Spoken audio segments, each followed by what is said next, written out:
Lauren, I'm just so excited to like Me too. truly kick off this series of soulful politics. Is it soulful politics or soul politics? It's soul I politics, think isn't soul it? politics. It's all good. It's all good. We'll remember. So, welcome back, everybody. We're really, really excited to dive in and actually get this series moving and grooving. Just a couple of things I wanted to share on the front end. Like, we're going to kind of be figuring out how it is we want to navigate these episodes. And so, just bear with us.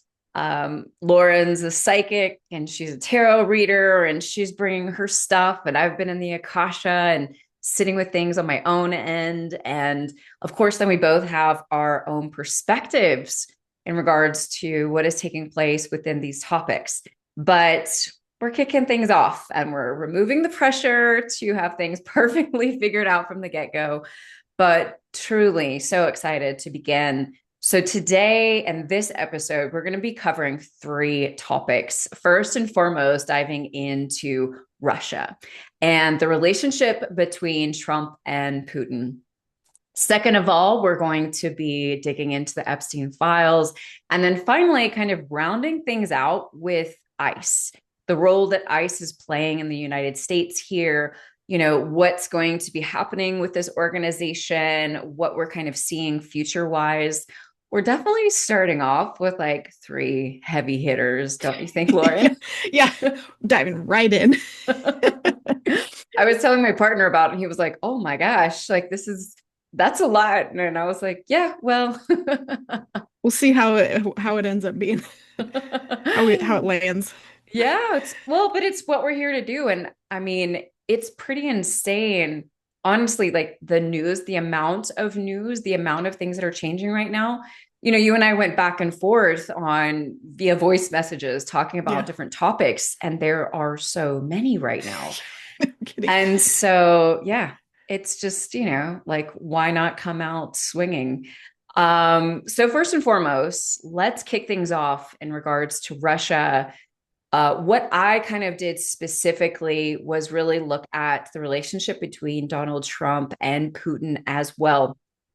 And I was so fascinated by the things that came through the Akashic Records. Whenever you're digging into something from an Akashic perspective, you never fully know what's going to be brought forward, especially when it's one thing if I'm opening up the Akashic Records for myself or my client or something that is super public. But when I'm really looking at individuals and events, and certainly for forecasting, it's just kind of like, okay, what does the Akasha want to offer up and what's going to come forward? But I was blown away by the amount of information that came through for all of today's topics. But before I kind of dive into that, like Lauren, I'd love to hear kind of maybe just a little bit of an overview in regards to how you Yeah. see this topic, what's been coming up for you. Yeah, no, that's a great place to start. I think that I always had a hunch that Trump and Putin were working together. We've known about a couple people with Russian ties within the government. And it was never, I mean, there's a lot of little things you could point to in the past that are like, oh yeah, that's definitely a tie there, like behaviors, meetings, things like that. But up until very recently, we've gotten just more proof and more um confirmation that that's actually happening. And so I think that's just made me feel a little bit more validated in the hits that I was receiving. So I won't spend too much on the past hits because we are getting a little bit more proof, but I did have one dream that I kind of want to talk about, that I feel like gave me some more insight that I haven't quite seen play out yet. But yeah. Yeah, well, go ahead. I think dive into it. And I feel Okay. like as well, for the listeners who are newer to you, like a dream, Mm, why is a dream, yeah, good point. important for you psychically? Yeah, yeah. And so a lot of the work that I've done politically, I love that you do the Akashic records, and I was taught to use them, but I really like dream work. Not saying like one is better than the other, but it's very similar in that like you are totally setting aside your ego. Like you don't have control in a lot of ways with dreams. So sometimes that's harder because you can't remember them, you can't control them as much. But I did a lot of dream work and studying around like, okay, how do I go to bed with this intention? And I usually ask about a very specific thing. And I can't remember, I should have wrote down what the prompt was for this, but I think it was a real open-ended prompt. Actually, I might not have even asked for anything this night. No, I did. I did. I asked, crap, sorry. I should have looked at it, but I asked something in relation to the US and dreamt about it, got this information, and then I used techniques to kind of interpret those symbols. But I find that dreams are just as important for messages because they come through almost with less bias. They come through clearer. They come through in a way that you know it's not your analytical mind. Sometimes it can be you, you know, processing the day. But I put a lot of weight on my dreams because I can't control them all the time. And even when I try to dream about something I'm biased about, like one time I dreamt about JD Vance and I was like so sure he was like maybe a spy or a good guy that was going to come and save the day. And my dreams were like, no, you're reaching, you're literally reaching, and no, shut up. And so that's why I like them is they can I put my side as my oh my God, myself aside. Yeah, I think Um, it's well, and I know that like in the work that I've done with clients, some people just really have a strong connection to their that accessibility within their dreams versus others. So mhm. to me, it just feels like this is a really strong channel for you, you know, and then of course you've spent the time like developing that. So yeah, share with us kind of what Yeah. came through for you. Um, Basically what I was dreaming about it was my brother's wedding. My brother's getting married next year. And I was helping my sister-in-law, soon to be sister-in-law, get dressed. And she was she was wearing a wedding dress and cowboy boots. And I was like, okay, that's a choice. And she was like getting ready to walk down the aisle. And in the dream, I noticed that there were people at this wedding and it was there was oh I don't remember what they're called but essentially in Saudi Arabia the men wear kind of like the cloths over their head and they've got that like band that kind of like holds it on. I should be a little bit more versed on that, but there was a clear person there that had one of those hats on.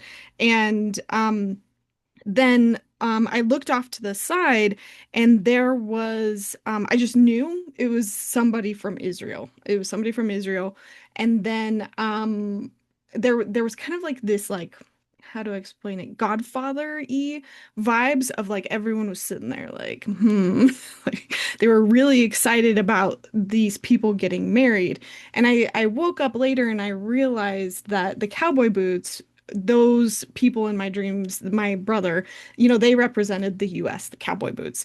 And then we've got Saudi Arabia, we've got Israel and America, and they were all, I take the emotions and what everyone was feeling, you know, as very symbolically important. And there was just this like, we're all excited about this union. Yeah, like, yeah, they're getting married, but what we're gonna do behind the scenes, like, ooh, we're so there was like this conniving energy to it, and I could just see it and know it and feel it.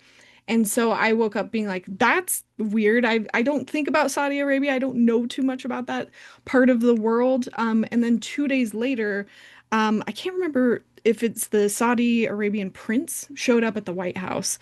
And him and Trump like had a meeting and there was pictures. And it's since been coming up quite a bit actually, because apparently there was like a phone call that happened. I won't dive into that right now, but overall, this dream indicated to me Russia, Israel, US are in cahoots in some sort of way. And I don't know, maybe that's common knowledge, but that wasn't to me at the time.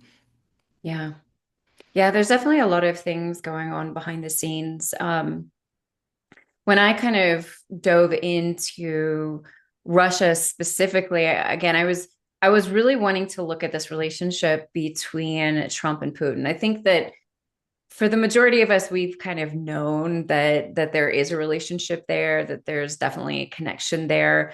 And I don't know about you, I one of my gifts is just like I see straight through people.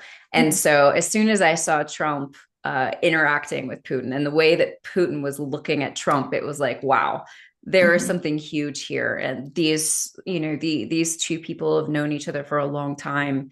And the ways in which, Russia has, the Akasha showed me very clearly, of course, Russia has been heavily involved in American politics and American culture for a very long time. This is not anything new. And of course, we kind of know this, right, because of the communist parties and whatnot in our history. But things have really ramped up over the past couple of decades. And, Trump has been involved with Putin for a long time, again, behind the scenes.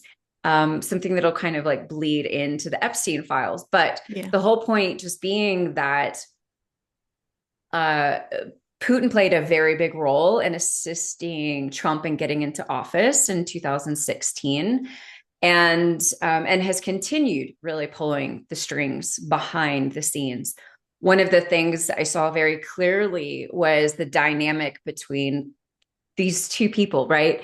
And what was pretty fascinating was that the Akasha showed me so clearly how the relationship between the two of them is they are literally here, like assisting each other from a soul perspective and their soul's goals in this lifetime. And so, Putin is someone that Trump like really looks up to, and he's envious of the amount of power that he has and the ways in which he kind of moves about. And that is something that he's been wanting to emulate, here within the US and to create for himself. And he very much sees himself as kind of like Putin Jr., if you will, which Yeah. is like why he's wanting to do what he's doing here within the US, and he's like grabbing at things and taking control in places because he's really wanting to put himself into this position. But it was so fascinating to kind of see how like literally these two souls are assisting each other in their own development on an individual level, and then of course how that's playing out in the world.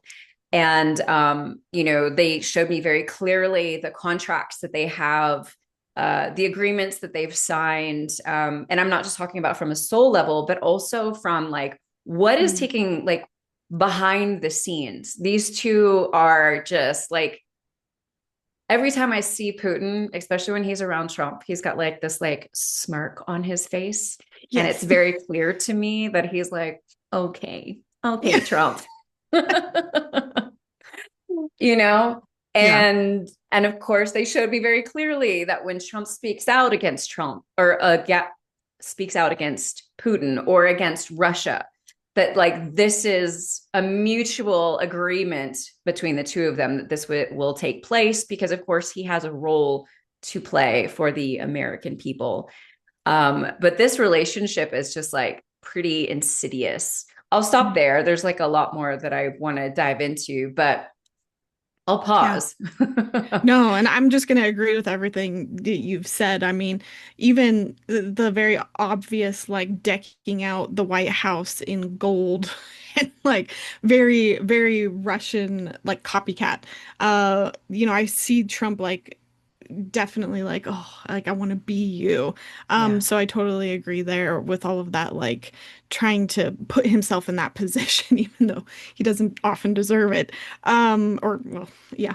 And I think even like what you said too about the election and having him help him get into the election in 2016, like I think that definitely happened in 2020 as well. And like we know it, in a sense of like we know that a bunch of Russian bots were kind of like using and influencing people on social media. And we know that a lot of the calls at the election sites that were bomb threats came from Russia.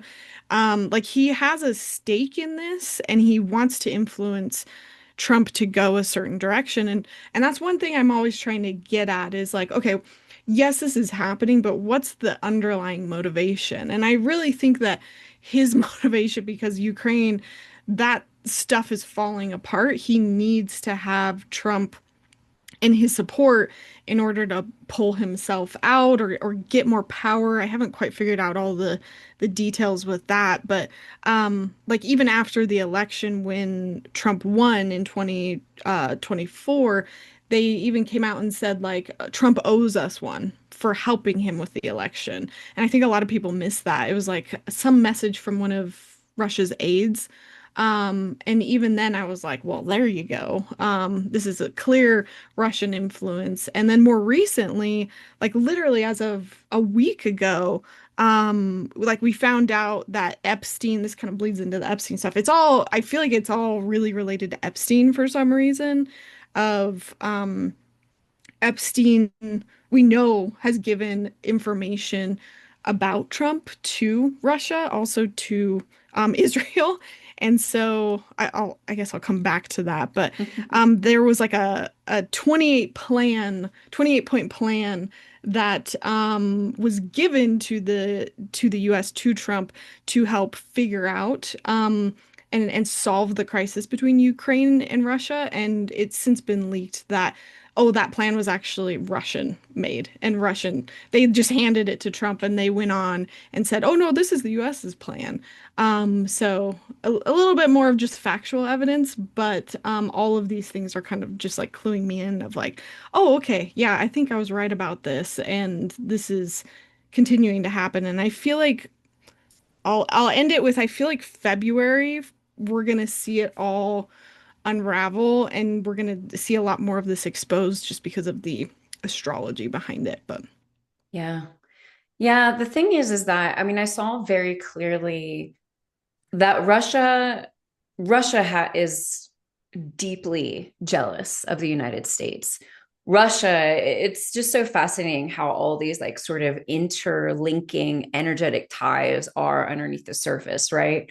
And I saw very clearly how Russia, in and of itself, energetically is very jealous, very envious of the United States and has wanted to emulate it in its own way. But because of the systems within Russia, the people who are in charge, the governments, like there's so much control and power. Of course, it could never be the United States, but it wants to be viewed similarly to the way, that the United States was viewed. And let's say like pre 2016, right? Because yeah. things have been shaky since then.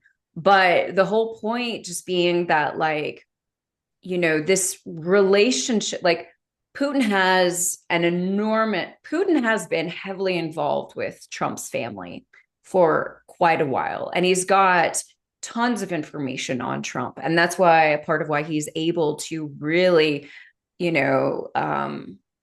be the puppeteer of this relationship. And it was wild because I was even seeing like how Trump is so unaware of how much control that Putin has, Yeah.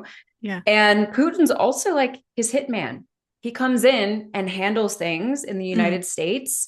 And this is part of the fear and control that Trump has actually been able to sow within the United States. Because through Putin and Putin's government, his military, his the people on the back end, the spies, all of these things, like he has an enormous amount of information on people within the government. And so he's able to control much more because of Putin. And like I just saw all of these ties with, other senators, people within the House, people that are like closely linked to him. Like, I don't know if you have, what is it, Marco Rubio, Yeah. like this guy. He cracks me up because he literally looks like like a dejected like dog, like following Trump around, Uh-huh. just like this is what he like has to do. He's like he hates it, he disagrees with it, and yes, he says the things he has to say. They've got some serious information on him. I mean, he is not, you know what I mean? He is Yeah. not following.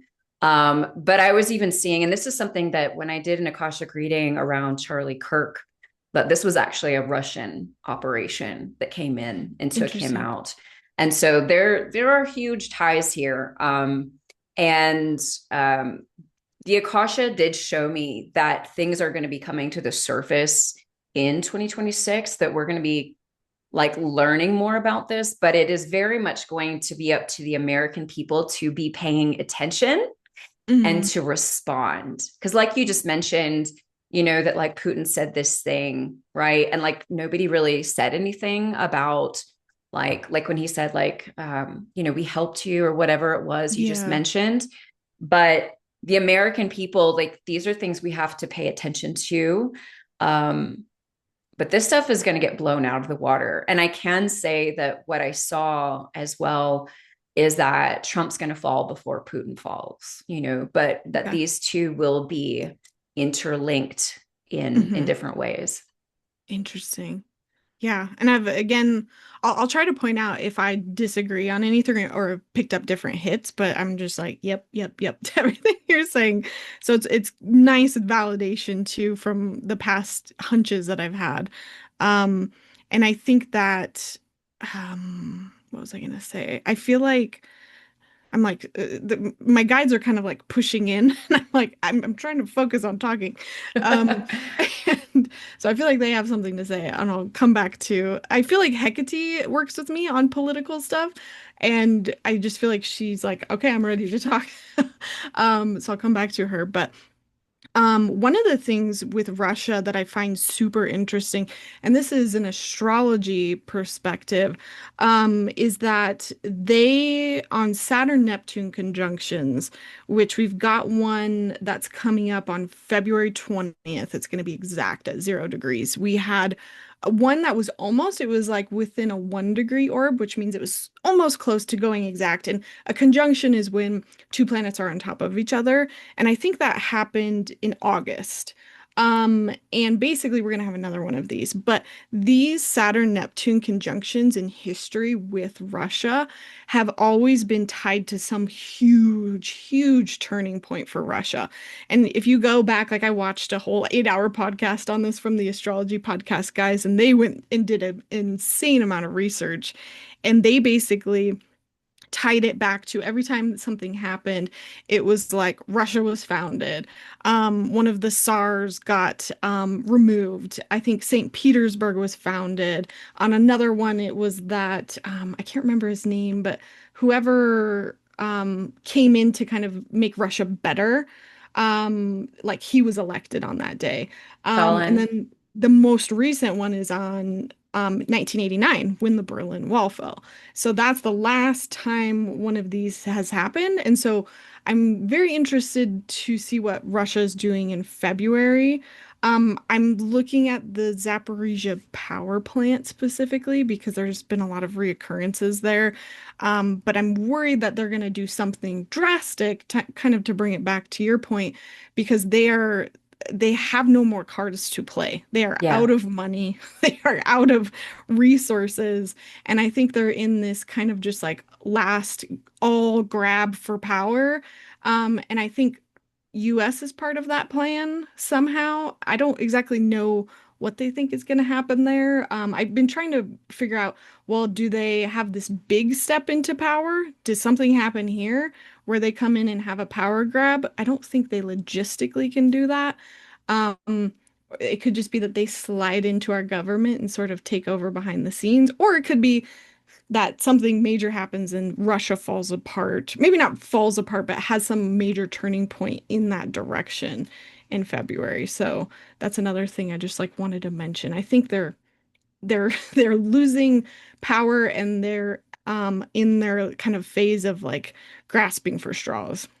Yeah, absolutely. Some of the, I mean, like even in the midst of channeling the message, I was very much seeing, you know, how much Russia has infiltrated our social media, our online narratives, even through like the news, of course, and are intentionally sowing a lot of division and discord within the collective. I actually did ask specifically Yeah. because I was just kind of curious about it, like if Russia would attack the United States or if anything like that would happen. And they were like, no, like not overtly, but they will covertly, even more so, and it Okay. was like cyber attacks and electronic interference and, of course, manipulation. And it definitely showed me that Russia is going to really continue and even amplify their disruptive behavior, like on an international level, Mm, like global, like doing things kind of around the globe, ties with other countries, because of course, like they are needing so much help right now, and continuing within the Ukraine. And, okay. again, it just showed me so much about how anytime that we see Trump pushing back on Putin, like it is such a facade, you know? Yeah. But I did as well ask, with all of these topics that we're going to dive into today, like, what is the higher purpose of this? Like kind of what's going on. And it Hmm. was interesting again, because, like I asked this from a collective perspective, and the Akasha was like, this is not necessarily like a higher perspective for the collective, because again, this is such a personal storyline between the two of them. I mean, it was Mm, really fascinating to see this relationship they have from like this soul level. And but they said like their undoings will ultimately benefit their respective countries, right? um okay. and Trump is like this figurehead, but within Russia, Russia's really going to realize through this next period of time just how deep the corruption goes. And it's almost like they're going to eventually, like Putin's downfall, which has already begun, is going to lead into a sort of revolution, like even what's taking place here within the US, Hmm. where ultimately they're realizing that the root, like the corruption goes all the way down to the roots, right? And so it must be rebuilt. And kind of in that way, there's like a tie, Okay. in regards to like how they're both meant to help the countries, the US and Russia, to see how corrupt, our system structures, politics Yeah. are. And that's really the higher purpose for us. Russia is very much behind the US in that regard, again, because there has been so much control, and they're very much living like under an you know what I'm trying to say? Authoritarian. Yeah. Yes, society. Whereas within the US, it's very different, right? Hmm. At least we are um, a little bit more mature in that regards, or like we have had more space there. And so, of course, the same things can't happen in both countries, but in that regard, they are playing this higher role for us. And yeah, I couldn't, going back to again this ways in which like it's almost like an older brother younger brother dynamic between the two Mm, of them. Putin, of course, like he holds the power, and Trump is so envious of him, yeah. and yet at the same time so ignorant of how much Putin like owns his ass. Yeah. Yeah. No kidding. Uh, I like your question of like, and this is maybe we could do this at the end of each of our topics of asking like what's the higher purpose? Because I could have probably tuned into that ahead of time. And so I did it just quickly. And this is where I get two differing paths that move forward of like, yes, Russia's falling, yes, US is falling, but it has like potential to be saved. But that I keep seeing two different realities. One reality of war with everyone, unfortunately, one where China comes in and saves Russia. But then other times I see versions where the US has kind of internal uh, civil war, for lack of better words. I think that's going to happen no matter what. Um, but then we end up like redefining our country a little bit better, and everything works out for the best. So I don't know which way it's gonna go. That one I'm still desperately trying to find, but I pulled a card and I asked that same question of like, what's the higher purpose here? And I pulled Emperor. And I find that very interesting because the literal interpretation of an emperor is like that's what we've got going on. We've got a bunch of these authoritarians trying to take over, and I do feel like the reestablishing of boundaries is going to happen. Like, I don't know if like we're going to redefine like our literal country lines. I wouldn't be surprised if that happens at the end of all of this mess. But I totally agree. I picked up something similar with Trump. I want to say like earlier this year where Trump is really just a reflection of everything that's not working in the US. And he's there to be a mirror and to shine a light on what we need to fix. And so, as hard as it is to look at, we have to look at it so that we can fix it and say, no more, no more emperors, no more kings, you know? Yeah. Yeah, it's definitely, I mean, I know when I was in the Akasha, and they actually, because there was a question I asked about like future case scenarios, and they were like, that's still being written. Like, we can't really go into that at Interesting. this point because there are so many decisions that have to be made in order for those timelines to be solidified. You know what I mean? And Yeah. so there are all these possible outcomes right now, and it's going to come out to it come down to, at least what I was seeing was really like the key players in these situations. Yeah. There is a level of growing consciousness in some of these people who are main players within some of these huge situations that are happening on the planet right now. People who for the longest time were just like, no, I just want power, I just want money, I just want control, that's all I care about. And I'm talking about people that we don't know their names, we've never seen them before, they're behind the scenes, and yet they are awakening as well as the planet is right now. And so consciousness is growing within some of them, and they are starting to question things from a little Hmm. bit of a different perspective. So there's just too many possible outcomes. The Akasha like straight up was like, yeah, we can't, we can't speak on that. Ask again later.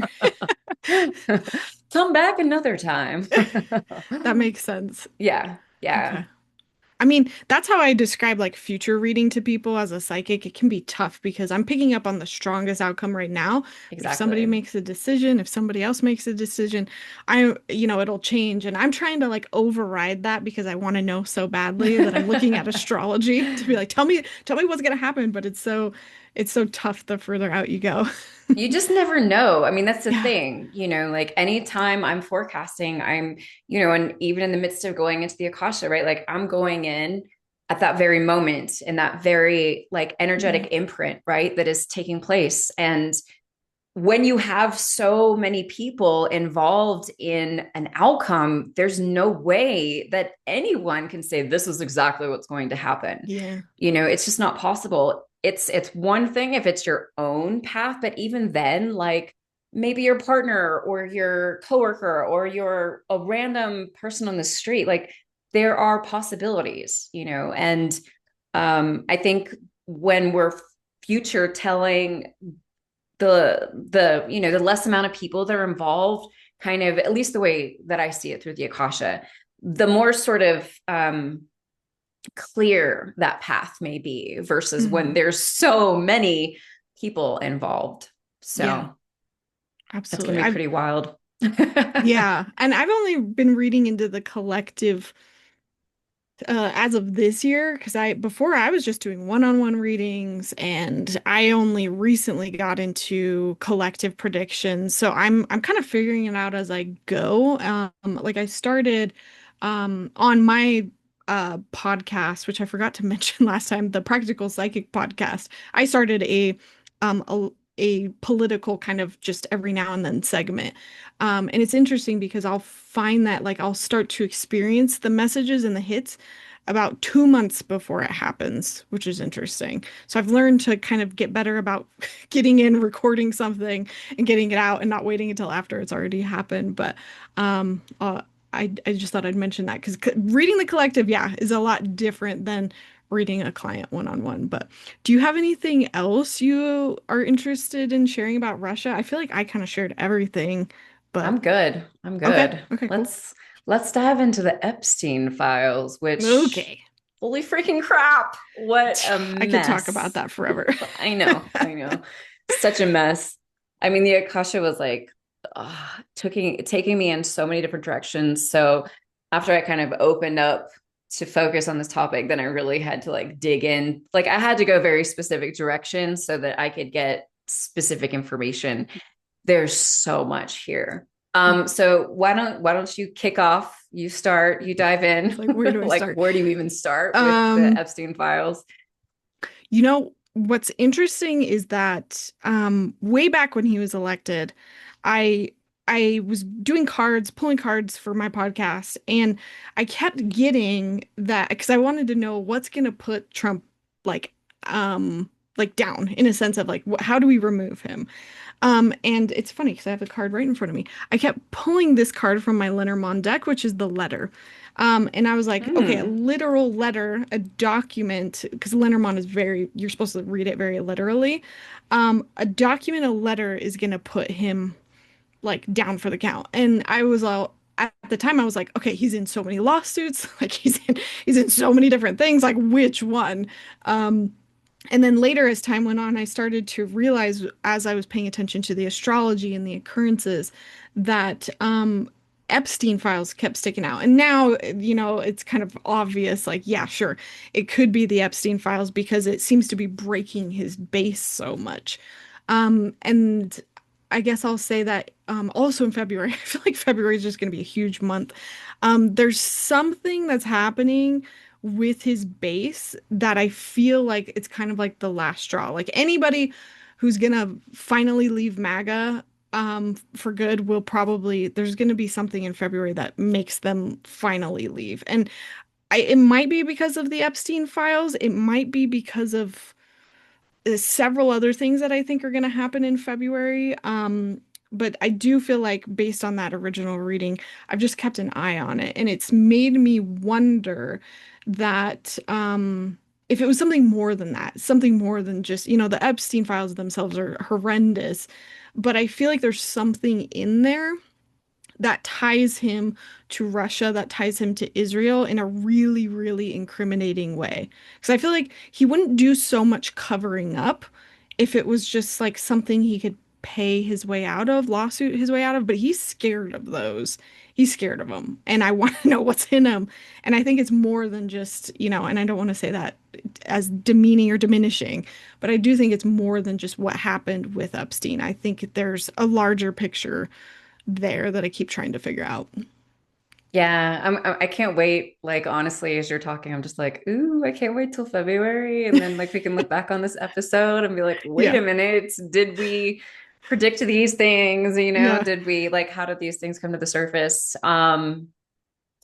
So when I sat down to kind of channel about the Epstein files, with the Akashic Records, because everything is located within the Akasha, it's really important to ask very specific questions. And when I have such a huge topic like the Epstein files, where I like to start is, and what I asked specifically was, what do the American people most need to know about the Epstein files?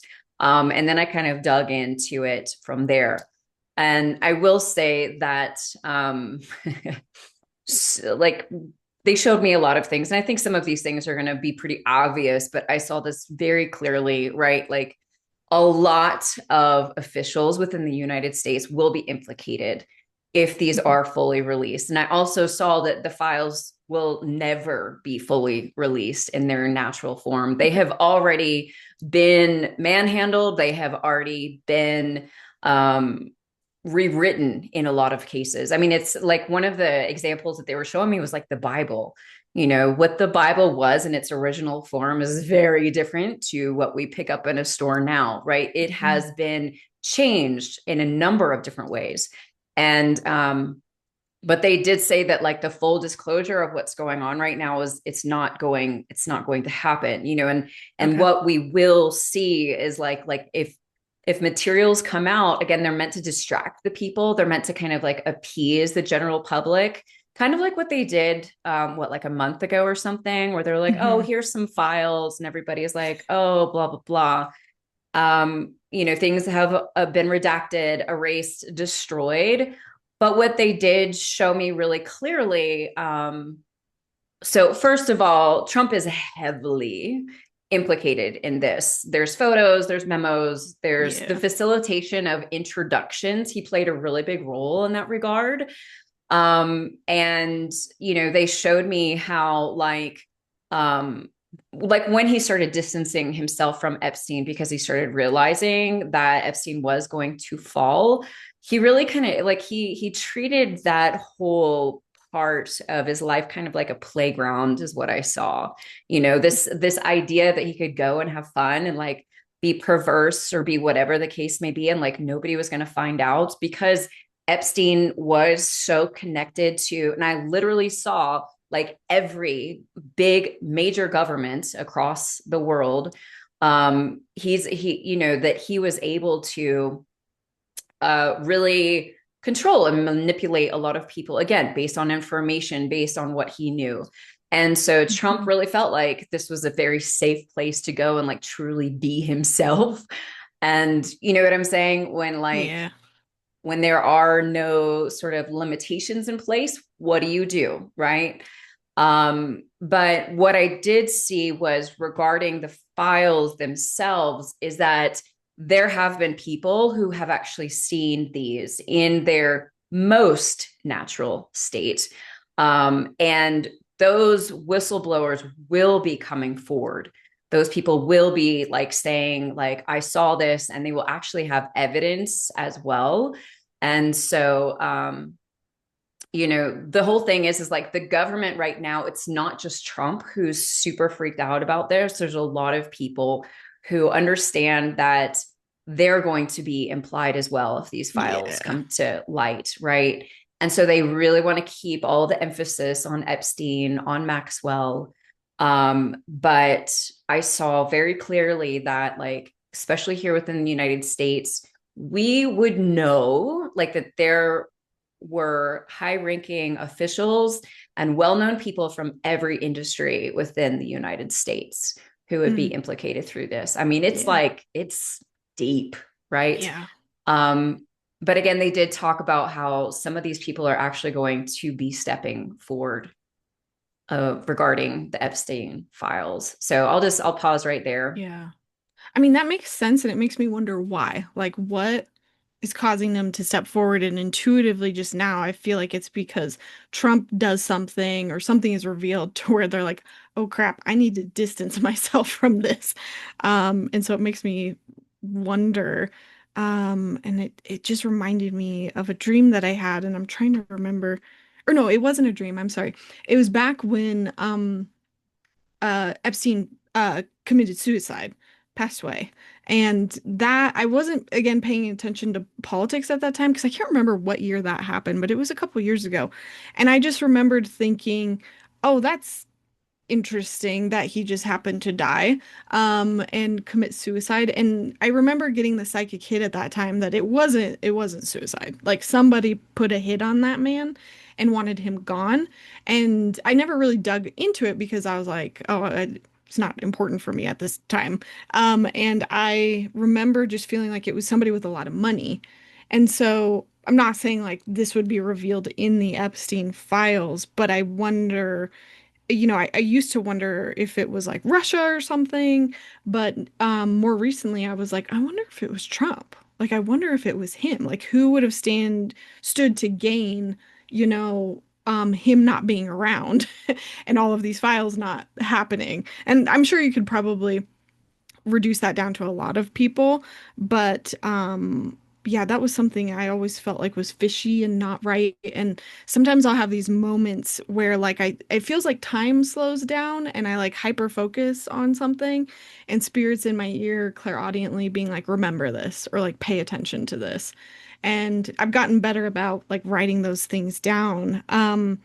But I feel like, let's see, the one thing about Epstein is you can pretty much guarantee that any of these Virgo, Pisces, moons, eclipses, are huge turning points in that direction. Because the last eclipse, I can't remember if it was in Virgo and Pisces in September, there was always like something big that happened with Epstein. And it's because Epstein himself has Pisces at 15 degrees. And so I just expect with our next eclipse cycle to see a further continuation of this story in March. So I feel like things are just going to build up and build up. And I wonder if it'll be a little bit more finished, maybe. I don't want to say that now that you said you said it's never going to be revealed because I totally feel you there. I don't think it's going to be revealed either. But it's interesting too because I feel like one thing I keep getting over and over is that millennials have a huge part to play in this. And I think it's because Hmm. of all of them using the technology to spread information, spread awareness, and all of these podcasts. And I do feel like looking back, I'm getting chills now, but looking back like many years from now, a lot of it will be attributed to the millennials and everyone using technology to spread that information, and it won't be stopped because we know how to use, no offense to any older generation out there listening, but we know how to use that technology and access it. And like people in Congress don't even know what AI is right now, you know? So I do Yeah. think millennials have a interesting piece to play as well. Yeah, I mean, the thing is that, the one thing I can speak into that I very much felt very clearly as the Akasha was kind of breaking down and kind of showing me all these different pieces and dynamics that are part of this massive, massive puzzle. I mean, um, like I very much saw Russian influence again in the death of Epstein, like Mm, okay. 100%. That was what I saw very clearly. Um, and also like the thing around like these whistleblowers, these people who are going to come forward, it feels like kind of like regular everyday people who are like who've stayed quiet out of fear, who stayed quiet out of feeling like nobody's going to believe them, who Hmm. are going to step forward. And also the Kasha really put a lot of emphasis on the importance of pressure from the general public in regards to bringing this Yeah. situation forward. And I saw them, I mean, um, Trump and like the government like throwing everything they can at us, even seeing that what they're doing with healthcare right now, like literally is focusing, like helping us to shift so that we are so focused on our personal lives that we're not caring Yeah. what's happening in the exterior, kind of going back to how we lived, pre-pandemic, right? We were so like narrow-minded on our own personal lives. We weren't paying attention to our neighbors. We weren't doing these Yeah. things. And so they're going to continue with this. This is like their ultimate strategy is to literally kind of break apart things so that the American public is focused on other stuff versus this. Because Hmm. this is such an insidious, again, it's like roots moving all through the government, all through the major industries here within the United States. I mean, it's huge. And that's a part of why like the files in their natural form will never fully come to light. we'll Yeah. get we'll get glimpses here and there, and it will be up to the general public to really require this to come to the forefront. So it'd be interesting to see kind of like how the American people as a whole show up in the midst of like that period of time in Mm. February. Yeah. Maybe there's a big uproar, but I don't even know. Um, I've but definitely felt that, I think. Sorry, no, not to you're interrupt. fine. You're fine. It's gonna, I mean, like, again, they just really like civil involvement, civic involvement. And I have to say, and I asked this like question just kind of to be silly about the connection between Bill Clinton and Trump, Yeah. the Oops. sexual relationship Yeah, that was yeah. like, and they were like, no, No. it was an internal joke that actually got like out to the public, but this was like not a thing. So I was like, hey, can you guys like, I was like, is this real? Yeah, yeah. I just thought it was funny. They were like, Yeah, I nope. that makes sense. Afterwards, I tried to dig into that more myself, and it was like, oh, well, so and so had a horse that was named Bubba, and so had a friend named that, and it just got more and more branched out. And I was like, I think this one's just a fun rumor, but Yeah. to make us laugh. But yeah, I totally. I was just pulling cards as you were talking, and I was asking like what happens after um we get like the most from the Epstein files essentially.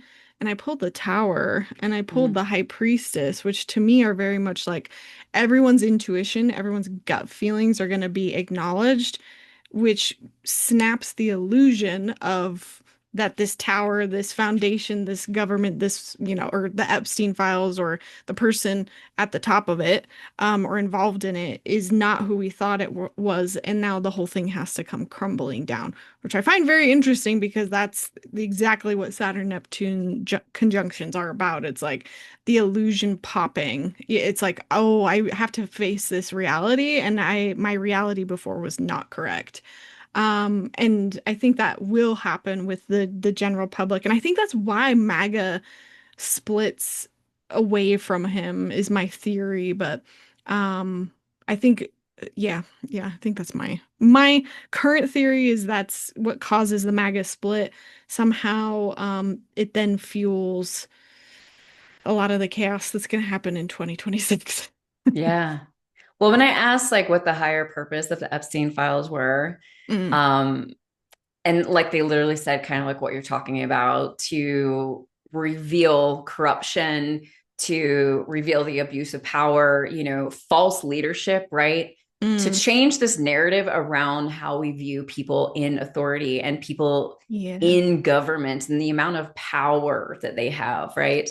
And also they said to catalyze governmental collapse, right? And restructuring over the next couple of years. It's fascinating to me that, like, I think someone on Threads, and I can't remember exactly how they said it, but it was like, wow, how ironic would it be, that Trump may be toppled over these Epstein letters, I if you know, will, right? when like letters were this huge thing that popped up between him and Hillary. Remember the letters? Yeah. Yes. Like Yeah. how ironic that would Yeah. be. But they are really, like the Akasha said, they are catalyzing, they are um there is a tower moment, I think, around the Epstein files for certainly people here within the United States in regards to like, holy crap, who could be in these files?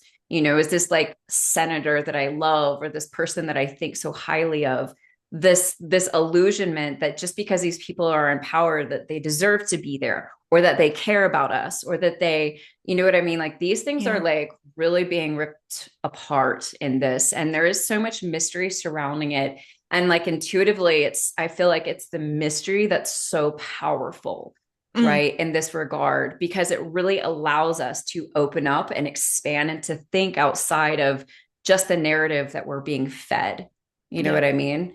Hmm. Which is so important for us as humans, humanity in and of itself, because again, here within the United States, like for the longest time we just lived with our blinders Yeah. on, right? Just going about life, just being like, oh, yeah, well, the government said this, so it's true. Oh, yeah, Yeah. the FDA said this, so it's true. Oh, yeah, you know what I'm saying? Hmm. Hell no. We're questioning everything now. And Yep. that's so good. It's so Hmm. important. Yeah. And just to kind of mirror that astrologically, that's exactly what Pluto in Capricorn was. It was okay, we're going to idealize and focus and prop up government, money, big institutions, that boss energy, the idea that everyone can work and make a ton of money and everyone could be a millionaire. And now we've moved into Pluto and Aquarius, which is actually no, we need to prioritize the whole, not just the one. And that comes with like healthcare. Like there's going to be a lot of themes of healthcare over the next 20 or so years. And reorganize and restructuring a lot of this. And I agree. I think a lot of people are waking up to it, and it's going to be a tough couple years of resetting and restructuring. Yeah. Yeah. So let's shift into ice. Yes. This was a fascinating one for me to dive into. And so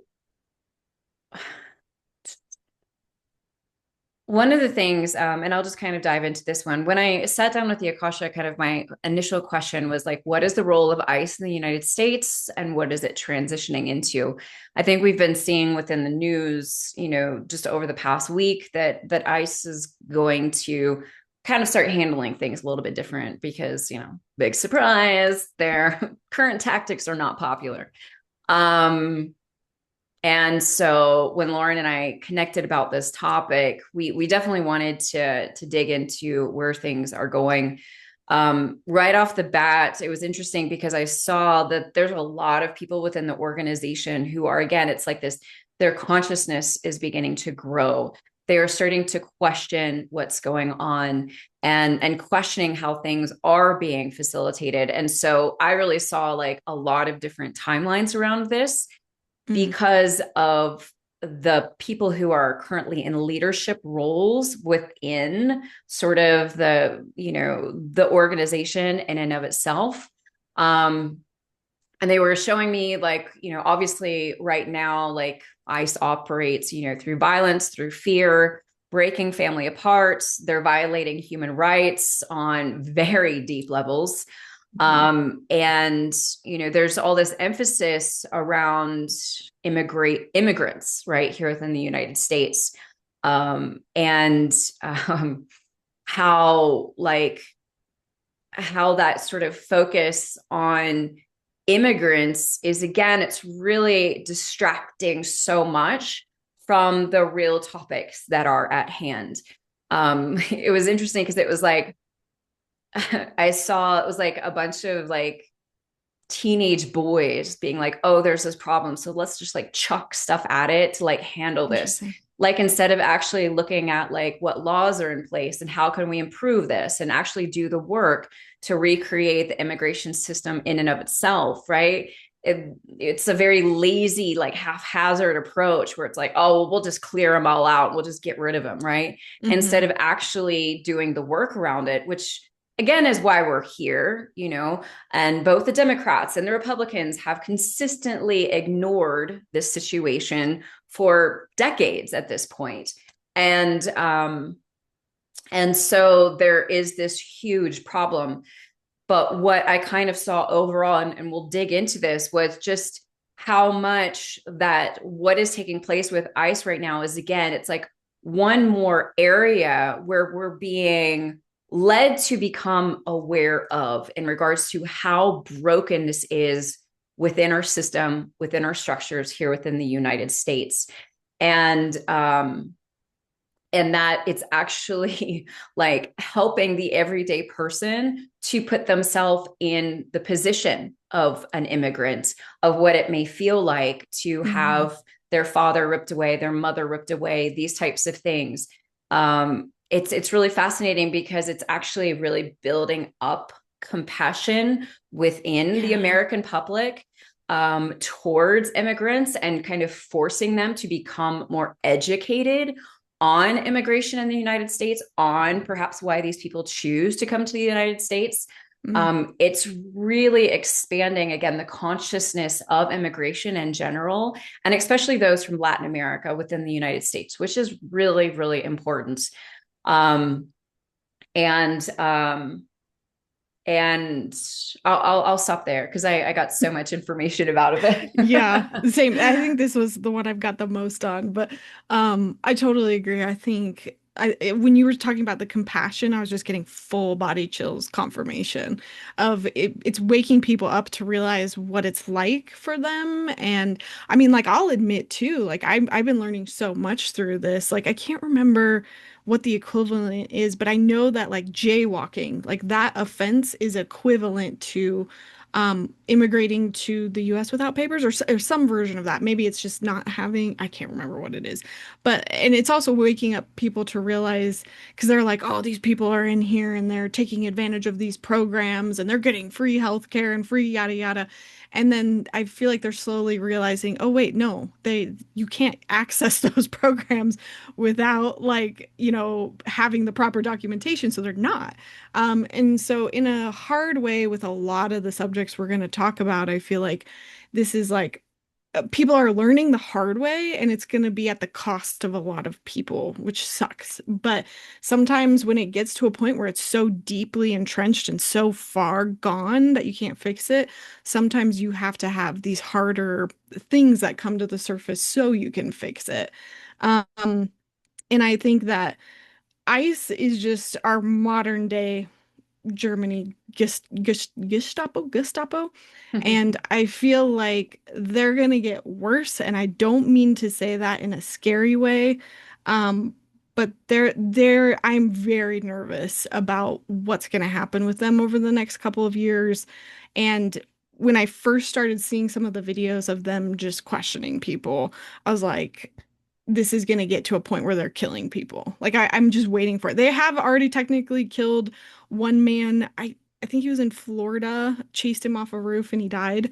But they've got guns now, and I'm waiting. I'm waiting for them to stop holding back so much. They're already pointing guns at people. I'm just waiting for it to become one person, then five people, then 10 people, and then it becomes just more and more normal. Um, and I'll preface, I won't dive into all of it now, but the fact that they have access to so much technology is what's making me really, really nervous. They're signing contracts with um tech systems, spyware. They're using the same, like I have a whole list here that maybe I'll save it for my own podcast, but it's like they've gotten all of this technology that can tap into your car, that can tap into your phone. They use the same system that they use at the airport to scan your face, and I just think it's going to get abused. And at the same time, well, I'll stop there. No, go ahead, finish up your thought. Well, I was going to say, at the same time, here's ICE doing their shenanigans over here. And then we've got domestic terrorism being redefined over here. So it's now becoming a problem if you cheered on the United Healthcare shooting, if you didn't mourn Charlie Kirk's death, if you are anti-Christian, anti-fascist, Antifa, then all of a sudden you are a domestic terrorist. And a lot of people don't realize that they are literally passing laws that say this is the new definition of a terrorist. And then over here, we've got ICE who can go after these people with no guardrails. And I see some people realizing and putting two and two together, but I know that they're redefining domestic terrorism so they can go after everyday basic people for just saying something negative about Trump, something negative about Charlie Kirk. And they now have contracts where they can sweep your social media and find where you live, find where you work. And that's what I'm terrified of. And again, I don't mean to scare people, and I don't think this should be like, hey, go silence yourself online either. It's take the precautions to protect yourself. Yeah. Yeah, the Akasha was definitely very direct about how ICE has already expanded to picking up dissenters, vocal critics. The domestic terrorism is like a whole side piece that's obviously leaking into this. I Mhm. didn't look at that piece specifically, but it like what you're saying makes complete sense in regards to what the Akasha really showed me.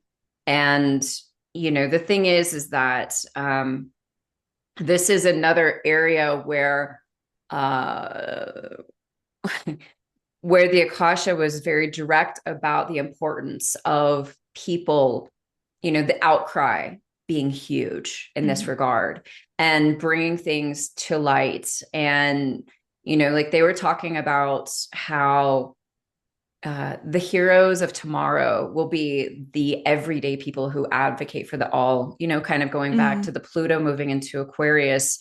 The thing is that right now, like I don't know if you saw, it was really beautiful. And I just saw like a quick snippet of this, but it was coming up as you were talking about how just the other day there were like priests and clerks and whatnot who chained themselves to the front of this courthouse Oh yeah. that wouldn't allow ICE to get in and arrest, immigrants who were going in for their proceedings or whatever.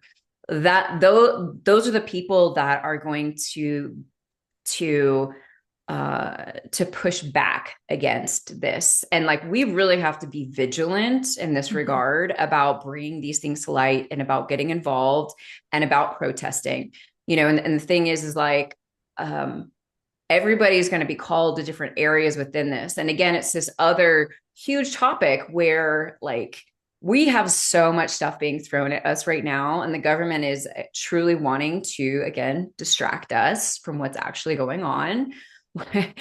So like what you're talking about with the laws that are being passed, I mean, most people are not paying attention. I don't even fully know what's happening in that regard, but it's we have to really start being awake and aware, because I have always been really obsessed with old history in other countries, and China for me was I've clearly lived multiple lifetimes in that area of the world, because especially in my younger years I was so obsessed.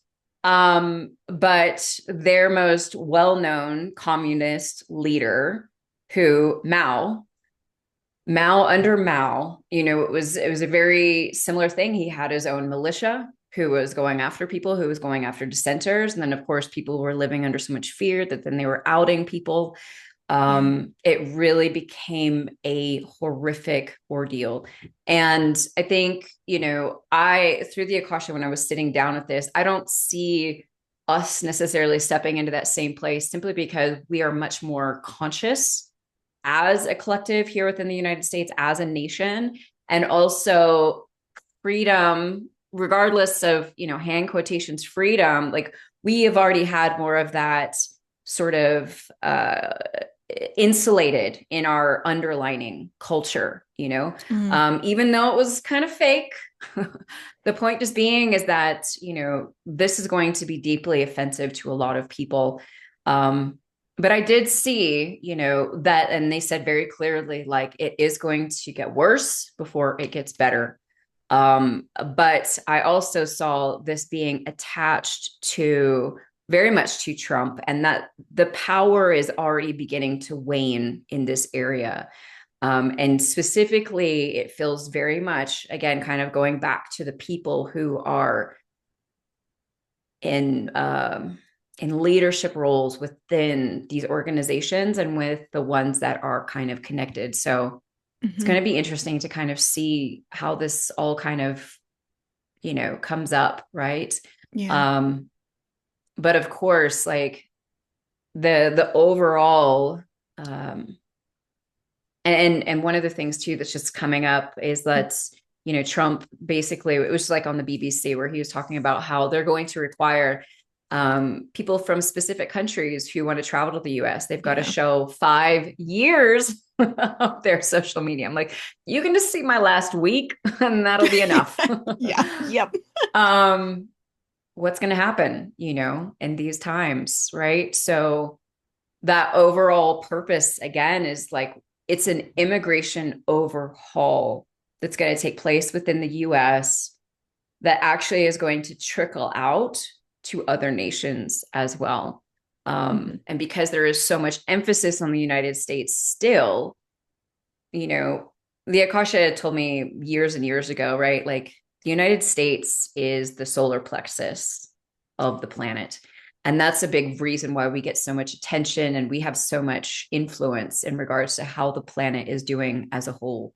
And so, even though our country is a train wreck and it's falling apart and all these things, that when reform begins to shift and things begin to fall, it does have impact across the planet, um, and our society is very much awakening right now. So, Mhm. Yeah. I think I the fear that I have is people being too complacent and accepting it, and us turning into Russia, where it's like we just swallow the propaganda and we live very isolated lives, especially with what they're using tech for. And we almost thought about talking about this today, but like the Paramount Netflix merger. Well, Paramount's bidding, trying to outbid they lost, Warner by the way. Brothers. They thankfully. lost. Oh, okay. Good. Yeah. Well, that makes me feel better. Um, but like that, that the monopoly of media and the fact that like TikTok is one of the few places you can get unbiased information, and I say that in heavy quotations, but like I can't trust news, normal news right now. I can't trust what I see on Facebook. And so, things like independent media, which TikTok is really no longer that, but and it's technically Chinese founded, but I'm getting into the weeds here. I worry that with TikTok being sold to, I think it was Larry Ellison who has it now, David Ellison, somebody. Microsoft guys for sure. And Yeah, like just yeah. I worry that we're going to be living in a bubble. And that's where I totally agree with you of like we have to be awake and aware and we have to show up and protest. We have to fight back. And even when I say show up and protest, you don't have to actually literally show up and protest. There's all sorts of ways you can fight back. You can make art. You can help those in your community that need that help. There's all sorts of ways to make an impact. But that's where I get mixed signals is like sometimes months will pass and I'll read into it and it's almost like, oh, we're totally going to have the Americans fight back. But then things start to shift. And I feel like that complacency and the acceptance from the American people. And then it's like all of a sudden things start to shift again. And it's like we could, the reality of us going into a major war with several different countries becomes more probable. And so that's where I struggle is because I keep seeing different outcomes, but it definitely pivots on whether or not American people step up. Um, yeah. Well, and that's why it's getting so tough for us, is because, and I've said this since honestly, since I was a teenager, it's like Americans love to sit around their dining room table and talk about things versus Hmm. get out and do things. And so we are being made very uncomfortable in a number of different ways. And it's Yes. really fascinating that it's literally like, Trump is the wrecking ball. And Trump is coming in and it's like one aspect of society and then another one and then another one and another one. Hmm. And as that is happening, it's starting to hit people in a personal way. People who never cared about immigration, all of a sudden their gardeners being carried off and they're like, what the hell? Like Hmm. they're caring because they've developed a relationship with this person. These things have to happen because unfortunately, again, we've been living with the blinders on. But, and the major question that the Akasha has been asking all year long, basically, in my monthly forecast, who do you want to be in these times? And people like you and I have to keep talking. We have to, continue bringing these things to our audience. People have to care, and again, this is the shit that must fall. But Hmm. and I think that that's why the timelines keep shifting, right? Is because we get really exhausted sometimes. And so sometimes it looks like we are just going to fall into the mess. And then at other times we get revived, right? Hmm. Which, as we're moving forward, I think the number one thing that's going to be so key, certainly what I've seen, because I've sat down and done the 2026 Akashic forecast, caring for yourself energetically is massive. And part of that reason is so that you can stay vigilant, so that you Hmm. can be plugged into the topics that are really personal and meaningful for you. Because engagement is required in these times. Nobody can just like sit back and hang out anymore. It's just not a thing. Um, and I believe that the people who are definitely going to be tuning into these podcasts are going to be those people who, Yeah. whether they'll donate, they'll make phone calls, they'll get out there on the front lines, they'll whatever, like I have to sit with my belief that that we're shifting into the better direction. Even on the days, while acknowledging that some days it's like it's all gonna Yes. fall apart. Yeah. Yep. Um, because that's okay. Hmm. Yeah. I think it's so cool the question you got from the Akasha of who do you want to be in all of this because I've heard that exact same thing. When I first started channeling, Like my very first political podcast, I wanted to kind of be like, okay, why am I doing this? What's the purpose?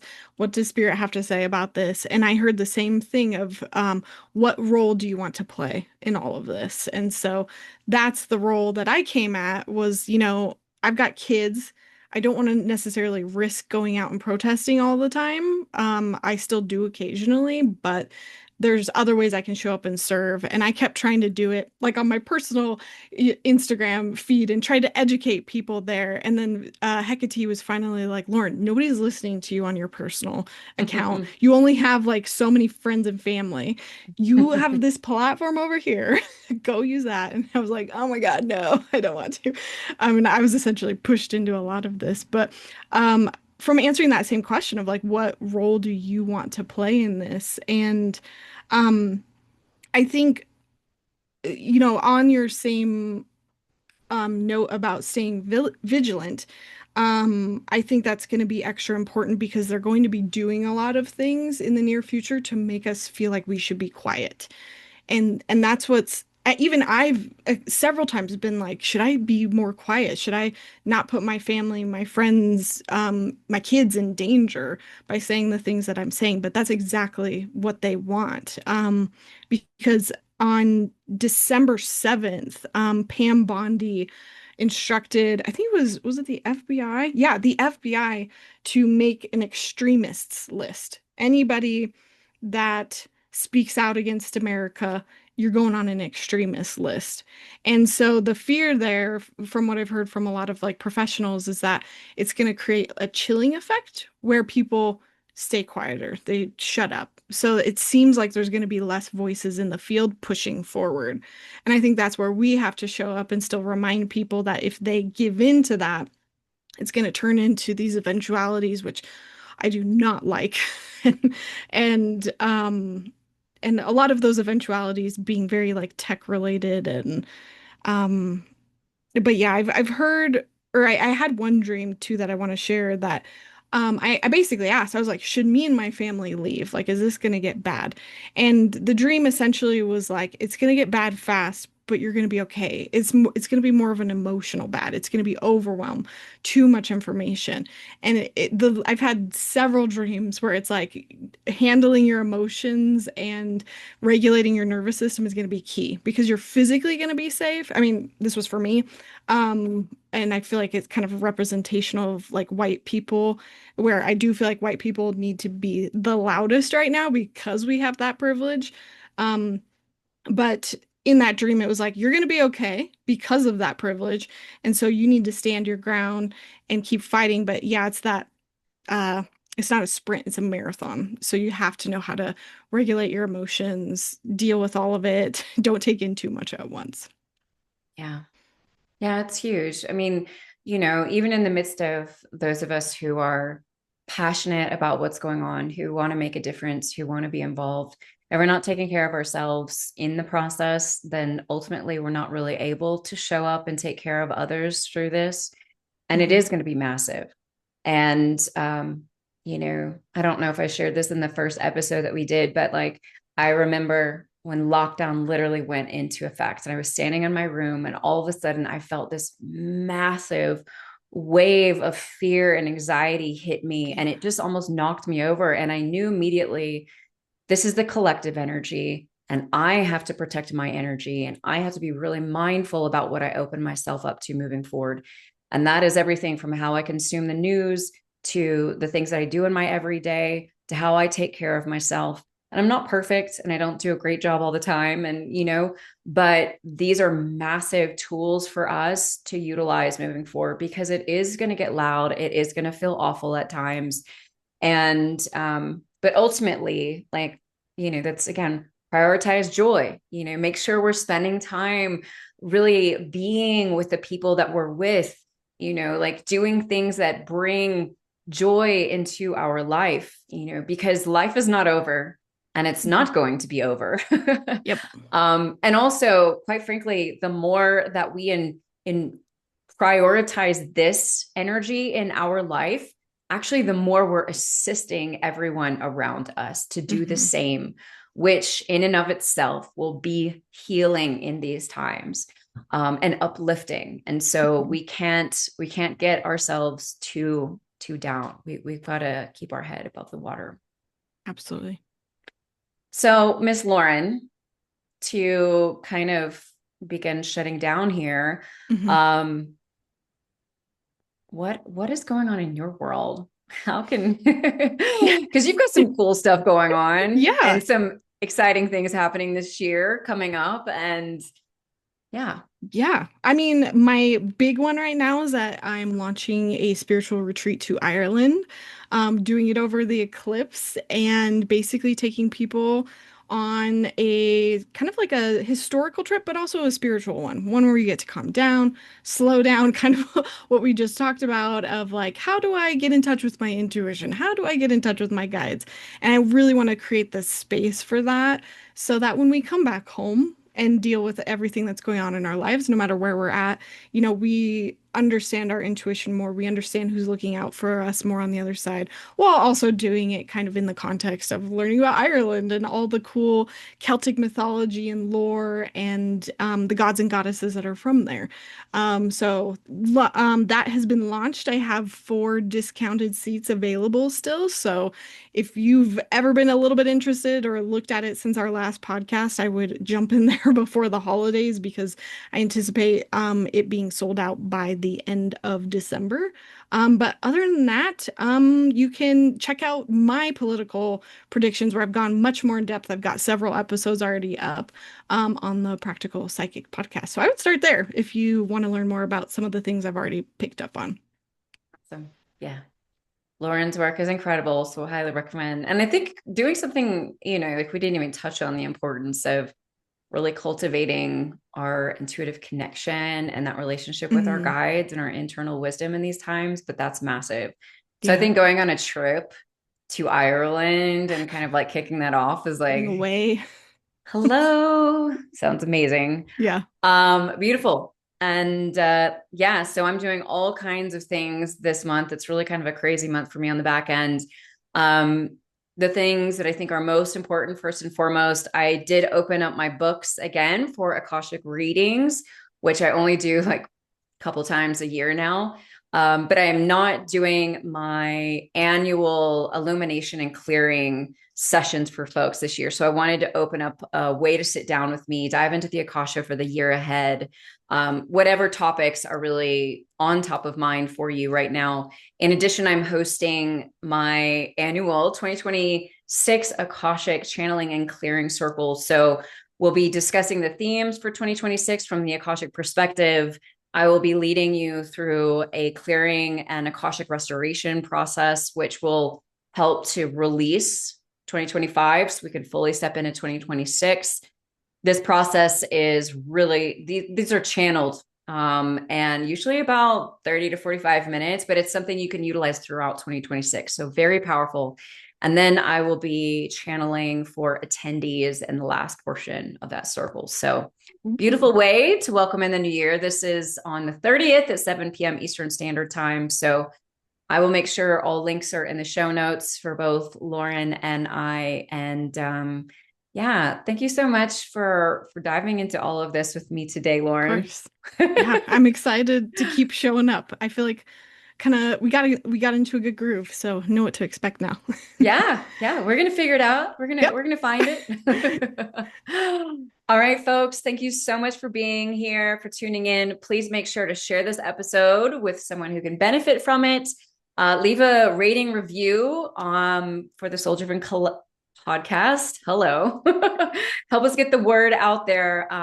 Sending you so much love for these times.